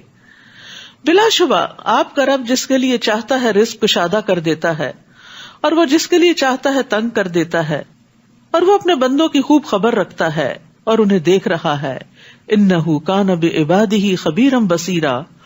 اور مفلسی کے اندیشے سے اپنی اولاد کو قتل نہ کرو، انہیں اور خود تمہیں بھی رزق ہم دیتے ہیں. انہیں قتل کرنا بہت بڑا گناہ ہے. والدین کے حقوق کے بعد اولاد کے حقوق، اور ان میں سب سے پہلا حق ان کی زندگی کا حق ہے کہ ان کو نہ تو پیٹ کے اندر قتل کرو اور نہ باہر آنے کے بعد. اور اس ڈر سے خاص طور پر مت ابارٹ کراؤ اپنے پریگنینسی کو کہ تم ان کا خرچ کہاں سے اٹھاؤ گے، کیونکہ ہم بہت مٹیریلسٹک ہو گئے نا، ہر چیز کو کیلکولیٹ کرتے رہتے ہیں کہ اتنی میری آمدنی ہے، ایک بچے کے اوپر اتنا منتھلی خرچ ہوتا ہے، اگر ایک اور بچہ آ گیا تو میرا بجٹ آؤٹ ہو جائے گا، پھر میں کیا کروں گا. نہیں، اللہ سبحانہ وتعالیٰ اسی اعتبار سے وسائل بھی پیدا کر دے گا. بیماری یا کوئی اور ریزن ہو سکتی ہے کہ جس سے انسان اپنی تحدید اولاد کرے، لیکن مفلسی کے ڈر سے نہیں، اس کی اجازت نہیں. تو اس آیت سے یہ بھی پتہ چلتا ہے کہ اللہ تعالیٰ اپنے بندوں پر ان کے والدین سے بھی زیادہ مہربان ہے. اور اولاد کا قتل جو ہے یہ کبیرہ گناہوں میں سے ہے. وَلَا تَقْرَبُوا الزِّنَا. اور زنا کے قریب بھی نہ جاؤ کیونکہ وہ بے حیائی اور برا راستہ ہے. اور کسی ایسے شخص کو قتل نہ کرو جسے قتل کرنا اللہ نے حرام قرار دیا ہے، الا یہ کہ حق کی بنا پر، یعنی قصاص وغیرہ میں. اور اگر کوئی شخص ناحق قتل کیا جائے تو ہم نے اس کے ولی کو پورا اختیار دیا ہے، لہذا اسے قتل میں زیادتی نہ کرنا چاہیے، یقیناً اسے مدد دی جائے گی. ولی کا اختیار کیا، چاہے تو قصاص لے یا دیت ہو یا معاف کر دے. اور اگر اسے قتل ہی کرنا ہے تو اس میں زیادتی نہیں کرے گا کہ ایک کے بدلے 4 کر دے اس قبیلے کے، یا یہ ہے کہ اذیت دے دے کے قتل کرے. اور یتیم کے مال کے قریب نہ جاؤ مگر اس صورت میں کہ وہ بہتر ہو، یہاں تک کہ وہ اپنی جوانی کو پہنچ جائے. اور عہد کی پابندی کرو کیونکہ عہد کے بارے میں تم سے باز پرس ہوگی. اللہ اکبر. ان العہد کان مسئولا. سوچ سمجھ کے وعدے کیا کریں اور سوچ سمجھ کے پھر ان کو نبھایا کریں، کیونکہ قیامت کے دن سوال کیا جائے گا کہ وعدہ پورا کیا تھا یا نہیں. اور وعدہ خلافی جو ہے یہ منافق کی نشانیوں میں سے ہے. اور جب تم ناپ کرو تو پورا پورا ناپو، اور تولو تو سیدھی ترازو سے تولو، یہ اچھا طریقہ ہے اور انجام کے لحاظ سے بھی بہتر ہے. اور کسی ایسی بات کے پیچھے نہ پڑو جس کا تجھے علم نہیں، کیونکہ اس بات کے متعلق کان، آنکھ اور دل سب کی باز پرس ہونی ہے. یہ بہت بڑا اخلاقی ادب سکھایا گیا ہے اور بہت زبردست اصلاح کی گئی ہے. تو امت کو اس بات کی تعلیم دی جا رہی ہے کہ اچھے ویل تھاٹ خیالات کو اور وہمی باتوں کو آپس میں مکس نہ کیا جائے. قتادہ کہتے ہیں اس کا مطلب یہ نہ کہو میں نے دیکھا حالانکہ تم نے دیکھا نہ ہو، بس تمہیں وہم ہو تو تم کو ہاں میں نے دیکھا تھا، فلاں آیا تھا، حالانکہ وہ تو نہیں آیا. یہ نہ کہو کہ میں نے سنا حالانکہ تم نے سنا نہ ہو. بعض اوقات ہم کہتے ہیں میں نے سنا لیکن سنا نہیں ہوتا، تو یہ نہیں کہنا چاہیے. اور یہ نہ کہو کہ میں جانتا ہوں حالانکہ تم نہیں جانتے، ہاں مجھے پتا ہے، اور جب پوچھے کہاں ہے تو کہتے او مجھے بھول گیا. نہیں، جب تک یقینی بات نہ ہو اس کو مجھ سے مت نکالو، کیونکہ ان سب باتوں کے بارے میں بھی پوچھ گچھ ہوگی. اسی طرح دل کے بعض خیال بھی گناہ ہوتے ہیں. یا ایھا الذین آمنوا اجتنبوا کثیرا من الظن ان بعض الظن اثم، اے لوگوں جو ایمان لائے ہو بہت سے گمان سے بچو، یقیناً بعض گمان گناہ ہوتے ہیں. تو اپنی گفتگو اور سوچ کو وہم و گمان پر رکھنے کی بجائے انسان علم یقینی پر اس کی بنیاد رکھے، کیونکہ ان السمع والبصر والفؤاد کل اولئک کان عنہ مسئولا ولا تمشی فی الارض مرحا. اور زمین میں اکڑ کر مت چلو، نہ تو تم زمین کو پھاڑ سکتے ہو اور نہ بلندی میں پہاڑوں تک پہنچ سکتے ہو. عباد الرحمان کی صفت یہ ہوتی ہے کہ وہ زمین پر نرمی سے چلتے ہیں، معتدل چال چلتے ہیں، نہ تو عاجزی اور سستی کے ساتھ بہت ہی ڈھیلے ڈھیلے اور نہ ہی بہت تیز، بلکہ اپنی ہمت کے مطابق درمیانی چال. اور پھر اسی طرح چلتے ہوئے اکڑنا نہیں چاہیے، متکبرانہ چال کی ممانعت کی گئی ہے. نبی صلی اللہ علیہ وسلم نے فرمایا جو شخص اپنے آپ کو بڑا سمجھے یا اپنی چال میں تکبر کو جگہ دے، یعنی تکبر والی چال چلے، وہ اللہ سے اس حال میں ملے گا کہ اللہ اس سے ناراض ہوگا. یاد رکھیے ہمارا دین ایک جامع دین ہے جس میں چلنے کا طریقہ تک سکھایا گیا ہے، مال خرچ کرنے کا، اولاد سے معاملہ کرنے کا، والدین سے معاملہ کرنے کا، اپنی شرم و حیا کا، کس طرح انسان کو بولنا چاہیے، کس طرح سوچنا چاہیے. کون سا پہلو زندگی کا ایسا ہے کہ جس کے بارے میں رہنمائی نہیں کی گئی. کل ذالک کان سیئہ عند ربک مکروہا، یہ سب کام ایسے ہیں جن کی قباحت آپ کے رب کے ہاں ناپسندیدہ ہے.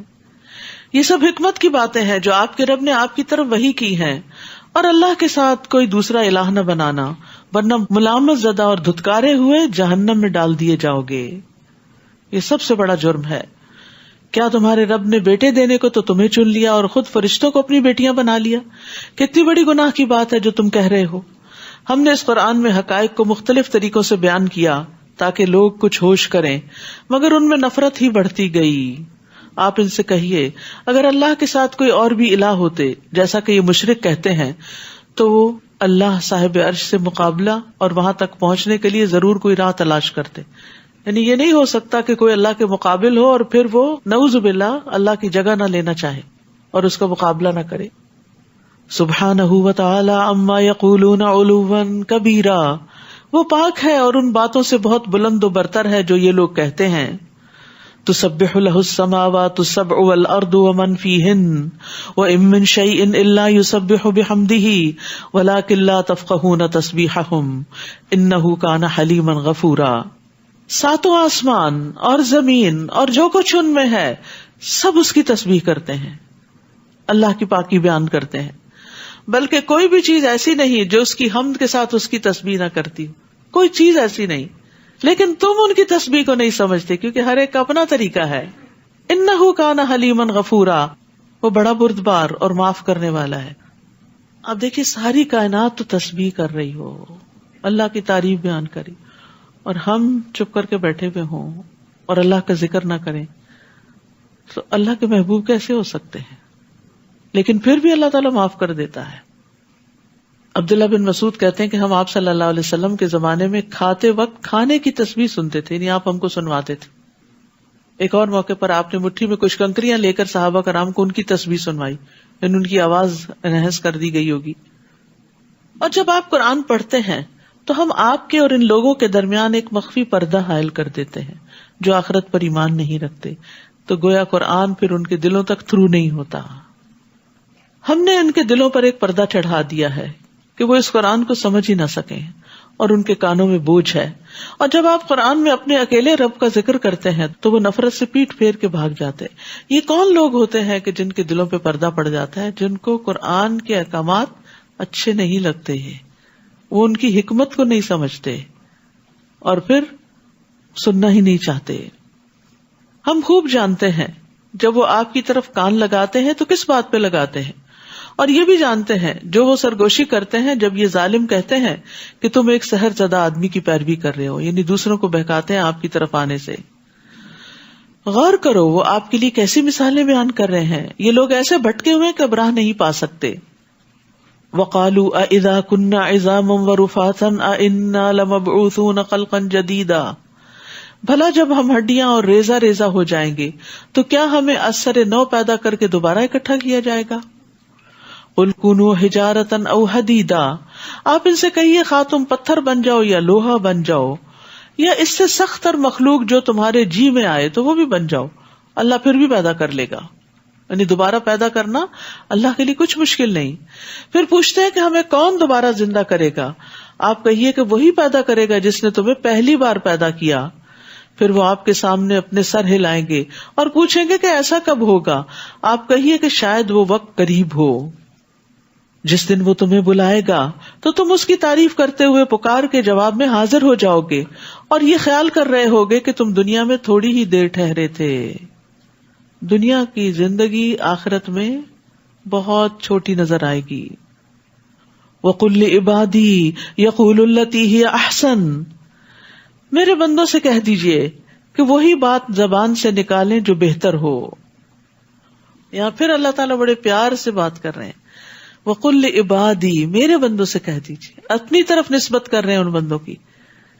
تو اگر ہمیں رب کا بندہ بننا ہے، عباد الرحمان بننا ہے، تو لازم ہے کہ اپنی زبان کو سنبھال کر رکھیں، زبان سے اچھی بات ہی نکالیں، کیونکہ شیطان لوگوں میں فساد ڈلوا دیتا ہے. جتنے بھی ریلیشن شپ کی خرابی ہوتی ہے اس کا آغاز زبان سے ہی ہوتا ہے.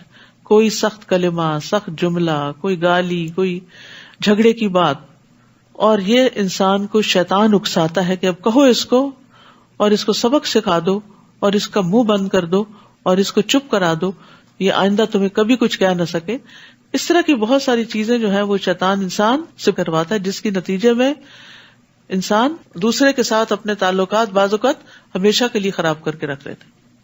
اور اس میں آپ دیکھیے کہ بہت سے گھر ٹوٹ جاتے ہیں زبان کی بے احتیاطی سے، آپس کے تعلقات خراب ہو جاتے ہیں زبان کی بے احتیاطی سے.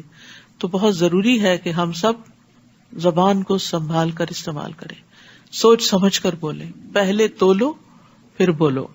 اور یہ پوری امت کو ادب سکھا دیا گیا ہے. نبی صلی اللہ علیہ وسلم نے فرمایا، بے شک سلام عام کرنا اور اچھا کلام کرنا ایسے اعمال ہیں جو بخشش کو واجب کر دیتے ہیں.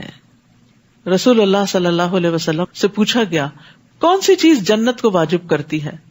فرمایا، تم عمدہ کلام اور کھانا کھلانے کو لازم پکڑ لو، یہ دو چیزیں انسان کو جنت میں لے جاتی ہیں. تمہارا رب تمہارے حال سے خوب واقف ہے، وہ چاہے تو تم پر رحم کرے اور چاہے تو عذاب دے. اور اے نبی، ہم نے آپ کو ان کا وکیل بنا کر نہیں بھیجا. جو مخلوق آسمانوں میں اور زمین میں ہے آپ کا رب انہیں خوب جانتا ہے. اور ہم نے بعض نبیوں کو دوسروں پر فضیلت دی، اور داؤد کو ہم نے زبور عطا کی. آپ ان سے کہیے ان کو پکارو جنہیں تم اللہ کے سوا معبود سمجھتے ہو، وہ تم سے تکلیف کو نہ ہٹا سکتے ہیں نہ بدل سکتے ہیں. جنہیں یہ لوگ پکارتے ہیں وہ تو خود اپنے رب کی طرف وسیلہ تلاش کرتے ہیں کہ کوئی اس سے قریب تر ہو جائے. وہ اس کی رحمت کے امیدوار رہتے ہیں، وہ اس کے عذاب سے ڈرتے ہیں. بلا شبہ آپ کے رب کا عذاب ڈرنے کی چیز ہے. اہل عرب میں سے کچھ لوگ ایسے تھے کہ جو جنوں کی عبادت کرتے تھے. تو جن جو تھے ان میں سے کچھ مسلمان ہو گئے اور وہ اللہ کا قرب چاہنے لگے اور اللہ کی رحمت کی امید رکھتے تھے اور اللہ کے عذاب سے ڈرتے تھے، کیونکہ رب کا عذاب ہے ہی ایسی چیز جس سے ڈرا جائے. تو ان لوگوں کی طرف کہا جا رہا ہے کہ جو لوگ ایسے جنوں کو پوچھتے تھے اور ان کو وسیلہ بناتے تھے کہ یہ آگے ہمارے مسائل حل کروائیں گے اور ہماری بخشش کروائیں گے، وہ تو اب خود بھی رب کی رحمت کے امیدوار ہیں اور عذاب سے ڈرتے ہیں. یعنی تم جس بھی مخلوق کو پکارو گے ان another sense، تو اس مخلوق کو تو خود رب کی رحمت کی ضرورت ہے، چاہے کوئی بزرگ ہو، چاہے کوئی زندہ ہو، چاہے کوئی فوت شدہ ہو، چاہے فرشتے ہوں، چاہے انبیاء ہوں. سب کے سب کس چیز کے متلاشی ہیں، کس چیز کے طلبگار ہیں؟ کہ اللہ کی رحمت ہو جائے ان پر اور اللہ کے عذاب سے بچ جائیں اور اللہ کی طرف جانے کا راستہ ان کو مل جائے. وَإِن مِّن قَرْيَةٍ إِلَّا نَحْنُ مُهْلِكُوهَا، کوئی بستی ایسی نہیں جسے ہم قیامت سے پہلے ہلاک نہ کر دیں یا سخت عذاب نہ دیں. یہ بات کتاب میں لکھی جا چکی ہے. یعنی جب جب بھی بستیوں والے غلط کام کریں گے، اللہ کے غضب کو دعوت دیں گے، تو اللہ تعالیٰ ان کو تباہ کر دیں گے قبل یوم القیامہ، اور قیامت کے دن تو سب کو ہی تباہ کر دیا جائے گا. جو بات ہمیں معجزے بھیجنے سے روکتی ہے، اب ان کے ایک اور سوال کا جواب ہے، وہ یہ ہے کہ پہلے لوگ انہیں جھٹلاتے رہے، ہم نے قوم سمود کو ایک اونٹنی واضح معجزے کے طور پر دی تو انہوں نے اس پر ظلم کیا، اور معجزے تو ہم صرف ڈرانے کے لیے ہی بھیجتے ہیں۔ اور جب ہم نے آپ سے کہا تھا کہ آپ کا رب لوگوں کو گھیرے ہوئے ہے، اور جو نمائش یعنی واقعہ معراج ہم نے آپ کو دکھائی، اور وہ درخت جس پر قرآن میں لعنت کی گئی ہے، زقوم کا درخت، انہیں ان لوگوں کے لیے بس ایک آزمائش بنا رکھا ہے، ہم انہیں ڈراتے رہتے ہیں، مگر تنبیہ ان کی سرکشی میں اضافہ ہی کرتی چلی جاتی ہے۔ اور یاد کرو جب ہم نے فرشتوں سے کہا کہ آدم کو سجدہ کرو تو ابلیس کے سوا سب فرشتوں نے اسے سجدہ کیا، کہنے لگا کیا میں اسے سجدہ کروں جسے تو نے مٹی سے پیدا کیا ہے؟ پھر کہنے لگا بھلا دیکھو یہ شخص جسے تو نے مجھ پر بزرگی دی ہے، اگر تو مجھے قیامت کے دن تک مہلت دے دے تو میں چند لوگوں کے سوا ان کی تمام تر اولاد کی بے خونی کر دوں گا۔ لَأَحْتَنِكَنَّ ذُرِّيَّتَهُ، احتنکن کا مطلب ہوتا ہے میں ان پہ قبضہ جما لوں گا، یعنی تمہاری اولاد تمہاری نہیں رہے گی، میں اسے اپنا بنا لوں گا۔ اور یہ ہم میں سے بہت سے لوگ دیکھ رہے ہیں، بچے ہمارے پیدا ہم نے کیے، سکھایا پڑھایا ہم نے، خرچ ہم نے ان پہ کیا، تعلیم ہم نے ان کو دی، لیکن جب بڑے ہوئے تو کوئی بات سننے کو تیار نہیں۔ کیا ہوا؟ کون ان کو اچک کے لے گیا؟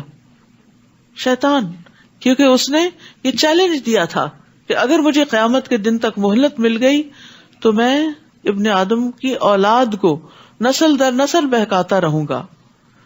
ابو ہریرہ سے مروی ہے کہ نبی صلی اللہ علیہ وسلم نے فرمایا شیطان ہر پیدا ہونے والے بچے کی کوکھ میں کچوکے لگاتا ہے، لیکن مریم علیہ السلام اور ان کے بیٹے کے ساتھ ایسا نہیں ہوا۔ کیا تم دیکھتے نہیں کہ بچہ جب پیدا ہوتا ہے تو کس طرح چیخ کر رو رہا ہوتا ہے؟ صحابہ نے عرض کیا کیوں نہیں یا رسول اللہ؟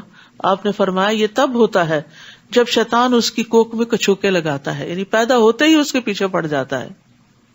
ابن عباس کہتے ہیں جب بچہ پیدا ہوتا ہے تو شیطان اس کو کچوکا لگاتا ہے، پس اگر وہاں اللہ کا ذکر کیا جائے تو وہ چلا جاتا ہے، اور اگر نہ لیا جائے اللہ کا نام تو بچے کے دل پہ جم جاتا ہے، وہیں سے وہ اس کو اپنا بنا لیتا ہے۔ تو اس لیے جتنی بھی مسلمان بیٹیاں ہیں، مائیں ہیں، خاص طور پر اس بات کا اہتمام کریں کہ جس وقت بچے کی پیدائش کا وقت ہو اس وقت پاس یا قرآن لگا ہوا ہو یا کوئی پڑھ رہا ہو، یعنی ذکر اذکار اس وقت کیا جائے تاکہ شیطان جو ہے وہ اس وقت بچے پہ حاوی نہ ہو سکے۔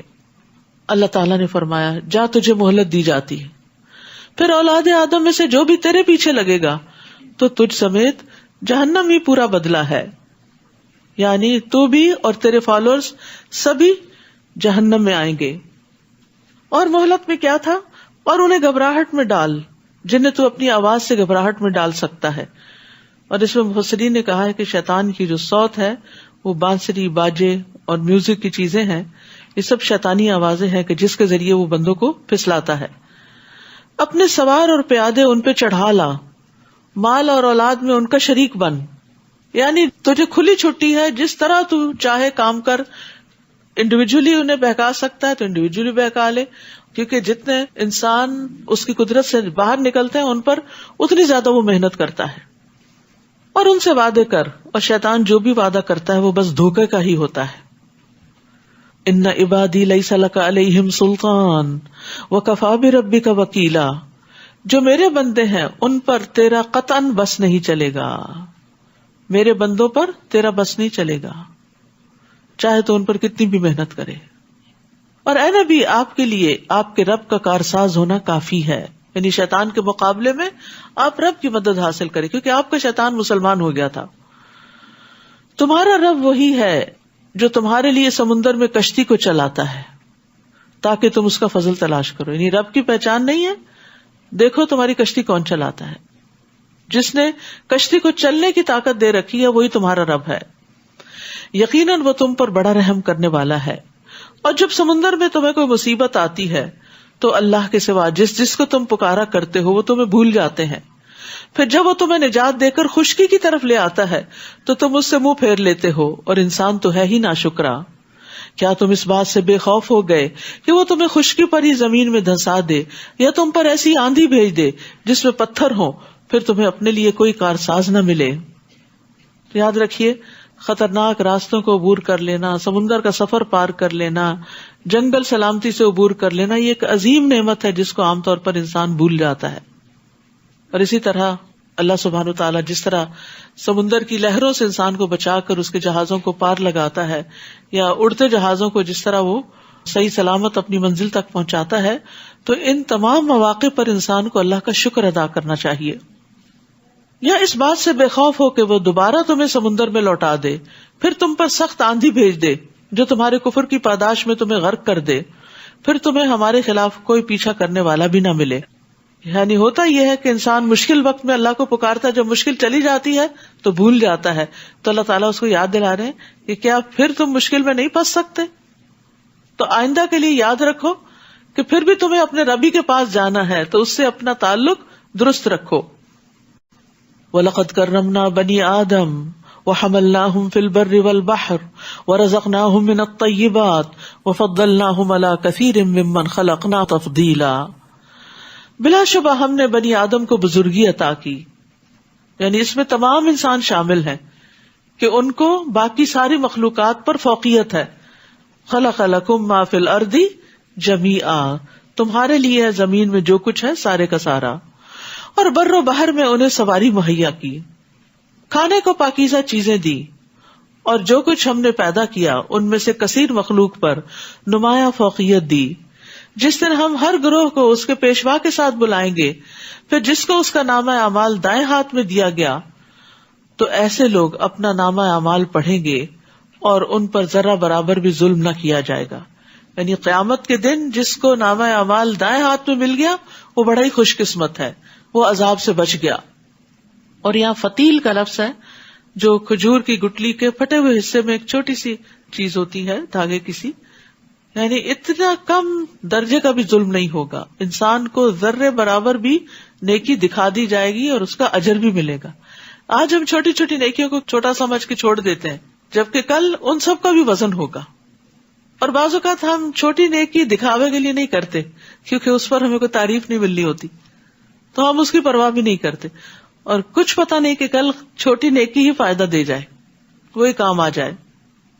وَمَنْ كَانَ فِي هَذِهِ أَعْمَى فَهُوَ فِي الْآخِرَةِ أَعْمَى وَأَضَلُّ سَبِيلًا، اور جو اس دنیا میں اندھا بنا رہا وہ آخرت میں بھی اندھا ہی رہے گا۔ یہ نہیں کہ فزیکلی اس کی آنکھیں نہیں تھی، بلکہ حق سے اندھا بنا رہا، ہدایت سے اندھا بنا رہا، تو قیامت کے دن بھی اس کو کچھ سجھائی نہیں دے گا، بلکہ راہ پانے کے لحاظ سے اندھے سے بھی زیادہ بھٹکا ہوا۔ ہم نے آپ کی طرف جو وحی کی ہے، قریب تھا کہ یہ کافر آپ کو اس سے بہکا دیتے تاکہ آپ نازل شدہ وحی کے علاوہ کچھ ہم پر افترا کریں، کچھ اور گڑھ لیں، اور اس صورت میں وہ تمہیں اپنا دوست بھی بنا لیتے، اور اگر ہم آپ کو ثابت قدم نہ رکھتے تو قریب تھا کہ آپ ان کی طرف تھوڑا بہت جھک جاتے۔ تو یاد رکھیے، ایمان میں ثابت قدمی اللہ کی طرف سے ملتی ہے۔ ابن قیم کہتے ہیں، بندہ پلک جھپکنے کی دیر میں بھی اللہ سے بے نیاز نہیں ہو سکتا، کیونکہ وہی تو اسے ثابت قدم رکھتا ہے۔ یعنی اگر اللہ ثابت قدم نہ رکھے تو زمین و آسمان بھی اپنی جگہ پر قائم نہ رہے اور انسان کا ایمان بھی قائم نہ رہے۔ اسی لیے ربنا لا تزغ قلوبنا بعد اذ ہدیتنا کی دعا کی جاتی ہے، اور یہ دعا بھی بڑی زبردست ہے۔ اللہم رحمتک ارجو فلا تکلنی الی نفسی طرفۃ عین واصلح لی شانی کلہ لا الہ الا انت، کہ اللہ ایک لمحے کے لیے بھی مجھے میرے نفس کے حوالے نہ کرنا، ایک لمحے کے لیے بھی، کیونکہ وہی لمحہ ہو سکتا ہے کہ شیطان اچک کے لے جائے۔ اس صورت میں ہم آپ کو زندگی میں بھی دگنی سزا دیتے اور مرنے کے بعد بھی، پھر ہمارے مقابلے میں آپ کوئی بھی مددگار نہ پاتے۔ قریب تھا کہ یہ لوگ آپ کو اس سرزمین مکہ سے دل برداشتہ کریں تاکہ آپ کو یہاں سے نکال دیں، اور ایسی صورت میں آپ کے بعد یہ لوگ بھی یہاں زیادہ دیر نہ ٹھہر سکیں گے۔ تو یاد رکھیے، دوسروں کو در بدر کرنے والا خود بھی کہیں زیادہ دیر نہیں ٹکا کرتا۔ دوسروں کا برا چاہنے والا دراصل اپنا برا چاہ رہا ہوتا ہے۔ ہم نے آپ سے پہلے جو رسول بھیجے ان میں ہمارا یہی دستور رہا ہے، اور ہمارے اس قانون میں آپ تفاوت نہیں پائیں گے۔ اقم الصلاۃ لدلوک الشمس الی غسق اللیل وقرآن الفجر ان قرآن الفجر کان مشہودا، آپ زوال آفتاب سے لے کر رات کے اندھیرے تک نماز قائم کیجیے، اور فجر کے وقت قرآن پڑھنے کا التزام کیجیے، کیونکہ فجر کے وقت قرآن پڑھنا مشہود ہوتا ہے۔ مشہود ہونے کا مطلب کیا ہے کہ اس وقت فرشتے حاضر ہوتے ہیں. یہاں قرآن الفجر سے مراد فجر کی نماز ہے جس میں طویل قرات کی جاتی. یہ تو آپ کو معلوم ہوگا کہ سارے دن کی نمازوں کے مقابلے میں فجر کی اگرچہ رکعتیں 2 ہیں لیکن ان میں تلاوت لمبی کرنی چاہیے. امام تو کرتے ہی ہیں لیکن آپ سب بھی اپنے دن میں جتنی صورتیں نماز میں پڑھتے ہیں ان کے مقابلے میں فجر کی نماز میں زیادہ لمبی صورت پڑھیں. لیکن بہت سے لوگ جن کو پھر نیند آتی ہے تو وہ چھوٹی سی صورت پڑھ کے بس سونے کی کرتے ہیں کہ پھر اٹھ کے کام پہ جانا ہے. لیکن جب ویکینڈ ہو کم از کم اس وقت اہتمام کریں. جمعے کے دن تو آپ صلی اللہ علیہ وسلم پہلی رکعت میں الف لام میم السجدہ اور دوسری رکعت میں سورۃ الدہر پڑھا کرتے تھے. ہم نے آپ سے پہلے جو رسول بھی بھیجے ہیں ان میں ہمارا یہی دستور رہا ہے اور ہمارے اس قانون میں آپ تفاوت نہیں پائیں گے. تو یاد رکھیے کہ فجر کے وقت فرشتوں کی حاضری ہوتی ہے. نبی صلی اللہ علیہ وسلم نے فرمایا رات کے فرشتے اور دن کے فرشتے فجر کی نماز میں جمع ہوتے ہیں. اور ابو ہریرہ نے کہا اگر تم چاہو تو یہ آیت پڑھ لو، یعنی اسی آیت کو پڑھ کے بتایا. اس کے علاوہ بھی قرآن کی تلاوت کرنے کا بہترین وقت جو ہے وہ دن کا آغاز ہے، یعنی فجر کے بعد ہے. اس وقت پڑھنے کی ہیبٹ بنانی چاہیے، چاہے تھوڑا سا ہی انسان کیوں نہ پڑھے، یا پھر اگر نماز میں لمبا پڑھ چکا ہے تو بھی انشاءاللہ وہ اس کے قائم مقام ہو جائے گا. اور رات کو آپ تہجد کی نماز ادا کیجیے. یہ آپ کے لیے زائد نماز ہے، یعنی نبی صلی اللہ علیہ وسلم کے لیے فرض تھی، امت کے لیے نفل ہے. عین ممکن ہے آپ کا رب آپ کو مقام محمود پر فائز کرے. تو مقام محمود کیا ہے؟ نبی صلی اللہ علیہ وسلم نے فرمایا لوگوں کو قیامت کے دن اٹھایا جائے گا، میں اور میری امت ایک ٹیلے پر ہوں گے اور میرا رب مجھے سبز رنگ کی پوشاک پہنائے گا. پھر مجھے اجازت دی جائے گی اور میں وہ کہوں گا جو اللہ چاہے گا. بس یہی مقام محمود ہے، یعنی اس وقت ساری مخلوق کی زبان سے آپ کی تعریف جاری ہو جائے گی. تو جو شخص اذان سن کے یہ دعا پڑھتا ہے اللہم رب ھذہ الدعوۃ التامہ والی، تو قیامت کے دن اس کو نبی صلی اللہ علیہ وسلم کی شفاعت ملے گی.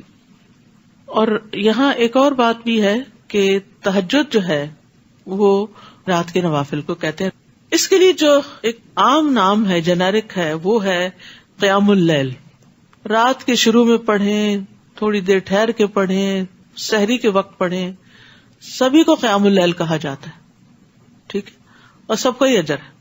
لیکن نبی صلی اللہ علیہ وسلم کا طریقہ رات کے آخری حصے میں نماز پڑھنے کا تھا، یعنی پچھلی رات، جس کو سحر کا وقت کہتے ہیں. اور تہجد کیوں کہتے ہیں؟ تہجد کہتے ہیں نیند توڑ کے اٹھنا. جو نماز نیند توڑ کے اٹھ کے پڑھی جاتی ہے وہ خاص طور پر تہجد اس نماز کے لیے ہے، لیکن رات کی ساری نمازوں میں سے کسی وقت کی نماز بھی جو ہے اس کو تہجد کہا جا سکتا ہے. یعنی آپ عشاء کے ساتھ بھی تہجد پڑھ کے سو سکتے ہیں، چاہے آپ ابھی سوئے نہیں. کچھ نوافل ایکسٹرا پڑھ لیں، آپ کے تہجد ہو جائیں گے، کیونکہ کچھ لوگ دوبارہ نہیں اٹھ سکتے. کچھ لوگ سوتے ہیں عشاء کے بعد، پھر درمیان میں اٹھتے ہیں اور پھر پڑھ کے پھر سو جاتے ہیں اور پھر دوبارہ اٹھتے ہیں. تو جو بھی طریقہ جس کو سوٹ کرتا ہو، لیکن فرض نمازوں کے بعد یہ ایک بڑی فضیلت والی نماز ہے، رات کے وقت اٹھ کے نوافل پڑھنا، اور اس میں دعائیں بھی قبول ہوتی ہیں. اب بہت سے لوگ سوال کرتے تراویح فرض ہے، تراویح سنت مؤکدہ ہے، تراویح کیا ہے؟ بھئی نفل نماز ہے، پڑھو گے تو بہت بڑا اجر ہے. من قام رمضان ایمانا واحتسابا غفر له ما تقدم من ذنبه، جو رمضان کی راتوں کو قیام کرے گا ایمان اور ثواب کی نیت سے، اس کے پچھلے سارے گناہ معاف ہو جائیں گے. تو یہ گناہوں کی معافی کا ذریعہ بھی ہے. وقل رب ادخلنی مدخل صدق واخرجنی مخرج صدق واجعل لی من لدنک سلطانا نصیرا. اور دعا کیجئے اے میرے رب جہاں بھی تو مجھے لے جائے سچائی کے ساتھ لے جا، اور جہاں سے نکالے تو سچائی کے ساتھ نکال، اور اپنے ہاں سے ایک اقتدار کو میرا مددگار بنا دے. وَقُلْ جَاءَ الْحَقُّ وَزَهَقَ الْبَاطِلُ إِنَّ الْبَاطِلَ كَانَ زَهُوقًا، اور کہہ دیجئے کہ حق آ گیا اور باطل چلا گیا، بے شک باطل جانے والا ہی ہے. وَنُنَزِّلُ مِنَ الْقُرْآنِ مَا هُوَ شِفَاءٌ وَرَحْمَةٌ لِّلْمُؤْمِنِينَ وَلَا يَزِيدُ الظَّالِمِينَ إِلَّا خَسَارًا. اور قرآن میں ہم جو کچھ نازل کرتے ہیں وہ مومنوں کے لیے تو شفا اور رحمت ہے، مگر ظالموں کے خسارے ہی میں اضافہ کرتا ہے. اللہ اکبر. جو ایمان رکھتے ہیں قرآن ان کے حق میں شفا ہے، اور ہر طرح کی بیماریوں سے شفا ہے، اور رحمت کا باعث بھی ہے. یعنی قرآن سے برکتیں اور رحمتیں آتی ہیں ان کی زندگی میں. لیکن جو ظالم ہیں، جو اس پر ایمان نہیں رکھتے یا ایمان رکھ کر پھر اس کے اندر سے نقص نکالتے ہیں، ان کے لیے پھر یہ نقصان میں ہی اضافہ کرتا ہے. ان کو قرآن سے ہدایت نہیں ملتی بلکہ وہ اور زیادہ دور چلے جاتے ہیں ہدایت سے. مجاہد اور قتادہ کہتے ہیں جو بھی اس قرآن کے ساتھ مجلس اختیار کرتا ہے، اکیلے یا سب کے ساتھ مل کے، جیسے ہم یہاں بیٹھے ہوئے ہیں، تو جب وہ اٹھ کر جاتا ہے یا تو وہ اضافے کے ساتھ اٹھتا ہے یا کمی کے ساتھ اٹھتا ہے، یعنی آ کر کچھ لے کے جاتا ہے یا پھر پہلا بھی گنوا کے جاتا ہے.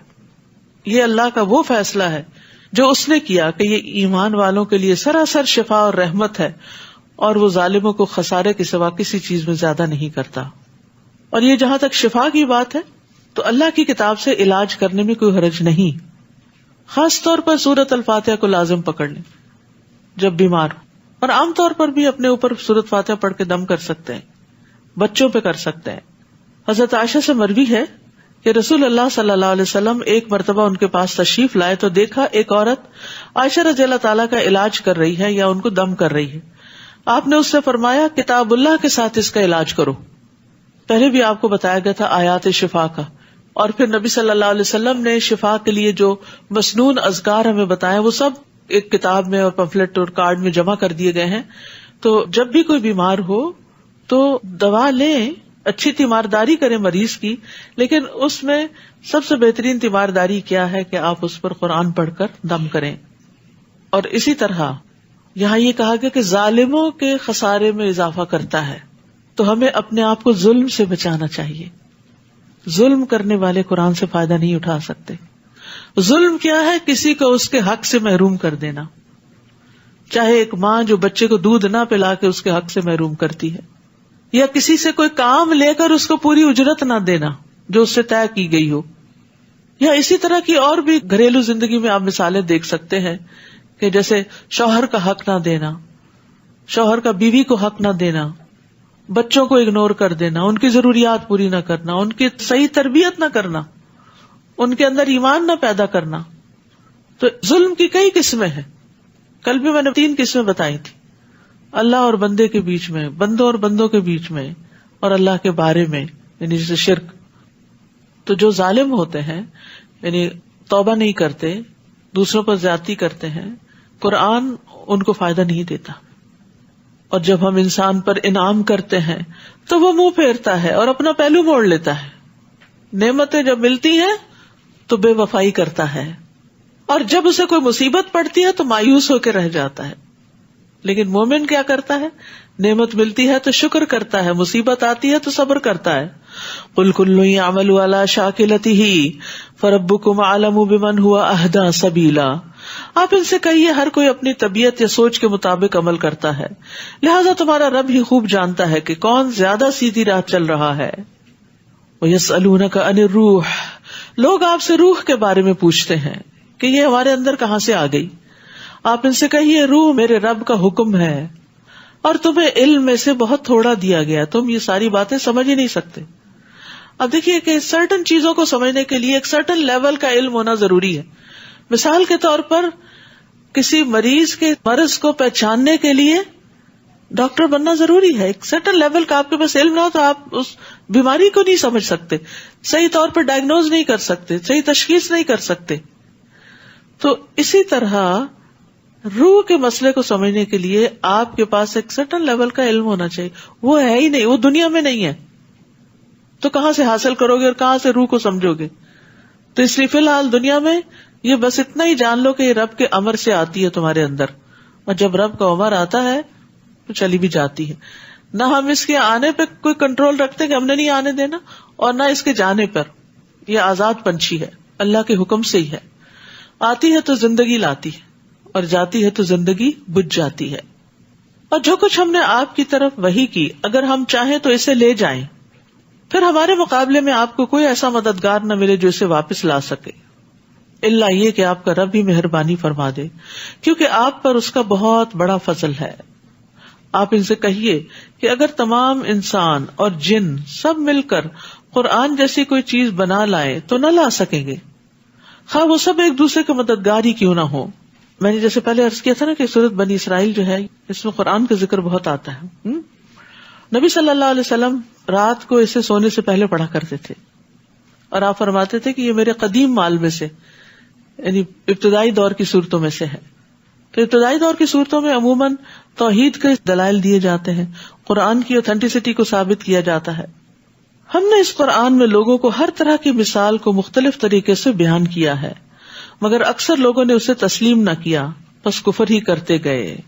یعنی اللہ تعالیٰ نے سمجھانے میں کوئی کسر نہیں چھوڑی، لیکن کچھ لوگ جو ظالم ہوتے ہیں ان کو سمجھ نہیں آتی، اور کہنے لگے ہم اس وقت تک آپ پر ایمان نہ لائیں گے جب تک آپ ہمارے لیے زمین سے چشمہ نہ جاری کر دیں، یا آپ کا کھجوروں اور انگوروں کا باغ ہو تو آپ اس میں جا بجا نہریں بہا دیں، یا آپ آسمان کو ٹکڑے ٹکڑے کر کے ہم پر گرا دیں جیسے آپ کا دعویٰ ہے، یا اللہ اور فرشتوں کو سامنے لے آئیں، یا آپ کے لیے سونے کا کوئی گھر ہو، یا آپ آسمان میں چڑھ جائیں اور ہم آپ کے چڑھنے کو بھی نہ مانیں گے. لا حول ولا قوت الا باللہ. حتیٰ کہ آپ ہم پر کتاب نازل کریں جس کو ہم پڑھ لیں. آپ ان سے کہیے پاک ہے میرا رب، میں تو محض ایک انسان ہوں پیغام پہنچانے والا. بات ہی ختم، جھگڑے ختم. بعض اوقات ایسا ہوتا ہے زندگی میں کہ کوئی شخص آپ سے بے پناہ حجتیں کرتا ہے، یہ بھی غلط ہے، یہ کیوں ہے، یہ کیوں ہے، یہ کیوں ہے، تو آپ اس کے جواب میں ایک بات سے اپنی بات ختم کر سکتے. ضروری نہیں ہوتا کہ ہر وقت دوسروں کو بہت لمبے چوڑے دلائل سے سمجھایا جائے. جیسے بچے ہوتے ہیں نا، بعض اوقات بڑے ناروا مطالبات کرتے ہیں، انہیں سیل فون چاہیے، انہیں گاڑی چاہیے، بس وہ انتظار کرتے رہتے ہیں کب نیا مطالبہ کریں. اور جب آپ کہتے ہیں یہ نہیں ہو سکتا تو پھر وہ ناراض ہوتے ہیں، پھر وہ ایک کے بعد ایک دلیل لاتے ہیں آپ کے پاس، پھر ایموشنلی بلیک میل کرتے ہیں. ان کے سر سے وہ بات نکلتی ہی نہیں، ایک ہی بات ہوتی ہے، بس انہیں وہ چاہیے. تو ایسے میں جو چیز تو درست ہے بہت زیادہ بیچاروں کو منتیں ترلے ہی نہ کرنے دیں. جو چیز ضرورت ہے خود ہی لے دیں، لیکن جو ضرورت کی نہیں اور نہیں لے کے دینی، جب ایک دفعہ اگر آپ نے نہ کر دی تو پھر یہ نہیں 2-4 دفعہ ستائیں تو پھر آپ نے اچھا یہ لو نہیں. اب یہ جو اتنے مطالبے اہل مکہ کرتے تھے تو یہ تھوڑی کیا گیا کہ اچھا تم اتنا جو تنگ کر رہے ہو تو یہ لو مطالبے تمہارے پورے ہو گئے. نہیں، جو چیز فائدے کی نہیں، جو کام کرنے کا نہیں، اس کو نہیں کرنا. اور بچوں کو بھی یہ پتا ہونا چاہیے کہ اس بات پر نہ ہو چکی ہے، اب دوبارہ نہیں بات کرنے کی. اصل میں کیوں نہیں مانے گئے مطالبے؟ کیونکہ اگر یہ مان لیا جاتا نا تو تھوڑے دن کے بعد ایک نیا سیٹ آف مطالبات آ جاتا اور پھر اور آ جاتا. تو کیا نبی صلی اللہ علیہ وسلم کا کام یہی تھا کہ وہ لوگوں کو کرشمے دکھاتے رہے اور ان کو مسحور کرتے رہے اور ان کو چمبے میں ڈالتے رہے، اچھا یہ ہے وہ ہے، حیران کن چیزیں بتاتے رہے اور ہدایت کا کام نہ کرے، تعلیم نہ دے؟ تو اس لیے جہاں بھی کوئی آپ کو بہت زج کرے اور بہت لمبی چوڑی باتیں کرے، وہاں مختصر بات کرنا سیکھیے. کیا کہا؟ قل، ان ساری باتوں کے جواب میں سبحان ربی، پاک ہے میرا رب. وہ لا سکتا ہے سارے معجزے، لیکن هل كنت الا بشرا رسولا، کیا میں ایک بشر رسول کے سوا کچھ اور بھی ہوں؟ یہاں یہ بات بھی پتہ چلتی ہے کہ نبی صلی اللہ علیہ وسلم اللہ کے رسول ضرور تھے اور اس کے ساتھ بشر بھی تھے. یہ جو ہم نے ایک جھگڑا کھڑا کر رکھا ہے نا کہ آپ نور سے پیدا ہوئے اور آپ انسان نہیں تھے اور آپ کا سایہ نہیں تھا، یہ ریلیونٹ باتیں ہیں. آپ کے آنے کا مقصد سمجھیے. آپ کے آنے کا مقصد لوگوں کو مسحور کرنا نہیں تھا، یا عجیب و غریب باتیں دکھاتے رہنا نہیں تھا، یا اپنی ذات کے بارے میں عجیب و غریب باتیں بتانا مقصود نہیں تھا. آپ اپنے آپ کو منوانے نہیں آئے تھے، آپ تو اللہ کا پیغام سنانے آئے تھے. تو اسی طرح داعی دین کو بھی اپنے مقصد پہ فوکس ہونا چاہیے. بعض اوقات ہم ایسی چیزوں سے لوگوں کو دین کی طرف لانا چاہتے ہیں کہ ہائے وہ کسی طرح اٹریکٹ ہو جائیں. بات یہ کہ جس کے اندر سچی طلب ہے وہ آپ کی سچی بات سے ہی اٹریکٹ ہو جائے گا. اخلاص میں بڑا وزن ہوتا ہے. اپنے اندر سنسیئرٹی پیدا کریں، اپنے کاموں کو اللہ کی خاطر کریں، تو اس میں آپ دیکھیں گے کہ سمپل طریقے سے بھی کوئی کام آپ کرتے ہیں تو بہت اچھا ہو جاتا ہے. بعض اوقات کسی 5 اسٹار ہوٹل میں آپ کو وہ سہولت نہیں ملتی کھانے کی جو آپ اپنے مٹی کی ہنڈیا میں کچھ بنا کے ٹیسٹ حاصل کر سکتے ہیں. تو بہت سی سمپل چیزیں، بیسک چیزیں ایسی ہوتی ہیں کہ جو بہت بہترین ہوتی ہیں. صرف دھوکا ہوتا ہے نظر کا کہ چکا چوند والی چیزوں کی طرف انسان زیادہ اور راغب ہو جاتا ہے اور متاثر ہو جاتا ہے ان سے. تو انسان کو حقیقت پسند ہونا چاہیے.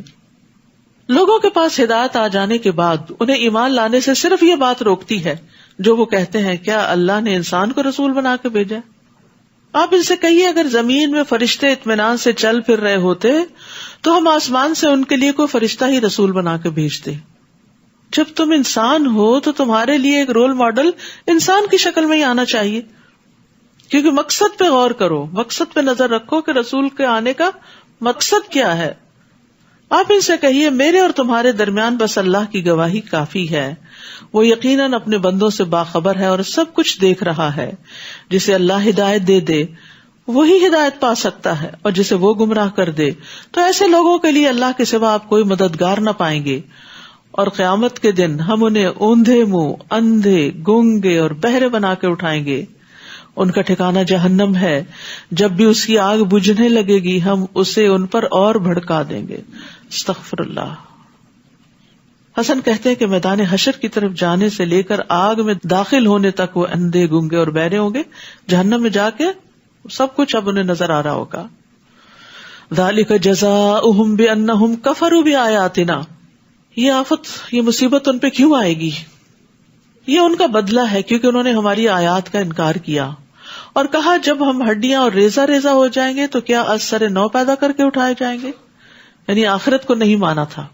کیا انہوں نے دیکھا نہیں کہ وہ اللہ جس نے آسمانوں اور زمین کو پیدا کیا وہ اس بات پر قادر ہے کہ ان جیسے پھر پیدا کر دے؟ اس نے ان کے لیے ایک مدت مقرر کر رکھی ہے جس میں کوئی شک نہیں، مگر ظالم اسے ماننے والے نہیں، بس کفر ہی کرتے جاتے ہیں. آپ ان سے کہہ دیجئے اگر میرے رب کی رحمت کے خزانوں کے مالک تم ہوتے تو ان کے خرچ ہو جانے کے اندیشے سے سب کچھ اپنے ہی پاس رہنے دیتے. واقعی انسان بہت تنگ دل ہے. وَكَانَ الْإِنسَانُ قَتُورًا. قطورا کا مطلب ہوتا ہے کنجوس اور مال کو خرچ کرنے سے روکنے والا، مال خرچ نہ کرے. اور ہم نے موسیٰ کو 9 نشانیاں عطا کی تھیں.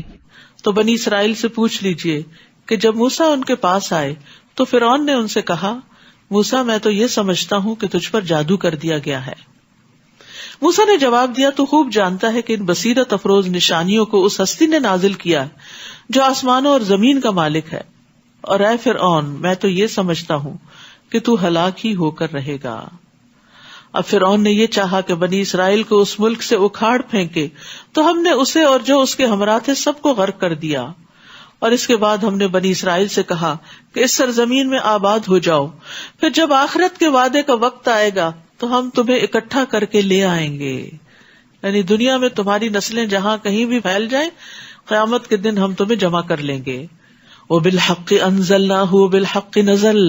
ہم نے اس قرآن کو حق کے ساتھ اتارا ہے اور حق کے ساتھ ہی یہ نازل ہوا ہے، اور ہم نے آپ کو محض بشارت دینے والا اور ڈرانے والا بنا کر بھیجا ہے. اور قرآن کو موقع بموقع الگ الگ کر کے نازل کیا ہے. یعنی ایک ہی دفعہ نہیں آیا قرآن بلکہ تھوڑا تھوڑا کر کے آیا تاکہ آپ اسے وقفے وقفے سے لوگوں کو پڑھ کر سنائیں، اور اسے بتدریج تھوڑا تھوڑا کر کے نازل کیا ہے. یعنی قرآن تو ایک لائف ٹائم چیز ہے جس سے انسان فائدہ اٹھائے.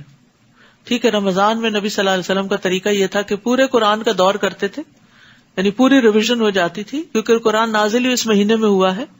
لیکن رمضان گزر جائے تو پھر اتنا نہیں تو تھوڑا تھوڑا تھوڑا تھوڑا انسان اس کے ساتھ اپنا تعلق قائم رکھے تاکہ آب حیات ملتی رہے. آپ ان سے کہیے تم اس پر ایمان لاؤ یا نہ لاؤ، اس سے پہلے جن لوگوں کو علم دیا گیا ہے جب انہیں یہ قرآن پڑھ کر سنایا جاتا ہے، پھر قرآن کی بات ہوئی تو وہ ٹھوڑیوں کے بل سجدے میں گر پڑتے ہیں.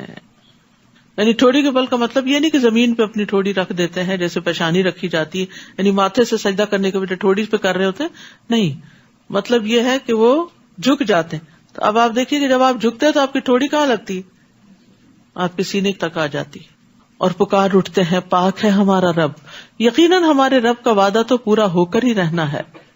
اور وہ ٹھوڑیوں کے بل روتے ہوئے گر پڑتے ہیں، اور یہ قرآن ان کے خشوع کو اور بڑھا دیتا ہے. جو بھی علم رکھتا ہے اس پر لازم ہے کہ وہ اس مقام تک پہنچے کہ قرآن سنتے ہوئے اس میں خشوع و خضوع اور عاجزی ہو.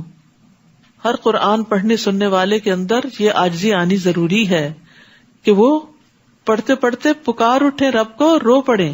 یعنی قرآن ہمارے جذبات کی تسکین بھی کرتا ہے. مسند دارمی میں ابو محمد تیمی روایت کرتے ہیں جسے ایسا علم دیا گیا جو اسے رونے پہ مجبور نہیں کرتا وہ اس لائق ہے کہ اسے علم ہی نہ دیا جاتا. کیونکہ اللہ تعالیٰ نے علماء کی یہ صفت بیان کی ہے، علم والے قرآن پڑھ کے سن کے ان کی آنکھیں بھیگ جاتی ہیں، ان کی آنکھوں میں آنسو آ جاتے ہیں. نجاشی کے بارے میں 7ویں پارے کے شروع میں آپ نے پڑھا تھا ترا اعینہم تفیض من الدمع مما عرفوا من الحق. نبی صلی اللہ علیہ وسلم نے ایک دفعہ عبداللہ بن مسعود سے کہا کہ تم مجھے قرآن پڑھ کر سناؤ، تو انہوں نے سورۃ النساء کی آیات تلاوت کی. تو جب اس آیت پہ پہنچے فَكَيْفَ إِذَا جِئْنَا مِن كُلِّ أُمَّةٍ بِشَهِيدٍ آخر تک، تو وہ کہتے ہیں میں نے اپنا سر اٹھایا. نبی صلی اللہ علیہ وسلم اس وقت رو رہے تھے، یعنی عبداللہ بن مسعود تو پڑھ رہے تھے، تو کسی آدمی نے ان کو ٹھوکا دیا کہ دیکھو نبی صلی اللہ علیہ وسلم رو رہے ہیں. تو پھر وہ کہتے ہیں کہ میں نے سر اٹھایا تو دیکھا کہ آپ کے آنسو بہ رہے ہیں. تو خود نبی صلی اللہ علیہ وسلم بھی قرآن پڑھ کر سن کر رویا کرتے تھے. تو ہم سب کو بھی اس کی کوشش کرنی چاہیے. اگر رونا نہیں بھی آتا تو رلانا چاہیے، جہنم کی آیتیں پڑھ کے یا کسی بھی طرح کہیں نہ کہیں، کبھی سنتے ہوئے تراویح میں، کبھی دن کو تلاوت کرتے ہوئے، کبھی قرآن کی مجلس میں، کسی نہ کسی جگہ دل نرم ہونے چاہیے. کہ قرآن سے اگر دل نرم نہیں ہوتے تو یہ صرف کوئی انٹلیکچوئل ایکٹیویٹی نہیں ہے. جس سے پہلے میں نے عرض کیا تھا نا، حضرت عمر جو تھے وہ نماز پڑھاتے ہوئے رویا کرتے تھے اور پچھلی صفوں کے لوگ ان کے آہو بکا سن لیتے تھے. آپ ان سے کہہ دیجئے اللہ کہہ کے پکارو یا رحمان کہہ کر، جو نام بھی تم پکارو گے اس کے سبھی نام اچھے ہیں. اور آپ اپنی نماز نہ زیادہ بلند آواز سے پڑھیے نہ بالکل پست آواز سے، بلکہ ان کے درمیان اوسط درجے کا لہجہ اختیار کیجیے. وَقُلِ الْحَمْدُ لِلَّهِ الَّذِي لَمْ يَتَّخِذْ وَلَدًا، اور کہہ دیجیے ہر طرح کی تعریف اللہ ہی کے لیے ہے جس نے کسی کو بیٹا نہیں بنایا، نہ بادشاہی میں اس کا کوئی شریک ہے اور نہ ہی ناتوانی کی وجہ سے کوئی اس کا مددگار ہے. وَكَبِّرْهُ تَكْبِيرًا، اور اس کی خوب خوب بڑائی بیان کیجیے. وآخر دعوانا ان الحمد للہ رب العالمین. سبحانک اللہم وبحمدک، اشہد ان لا الہ الا انت، استغفرک واتوب الیک. السلام علیکم ورحمۃ اللہ وبرکاتہ.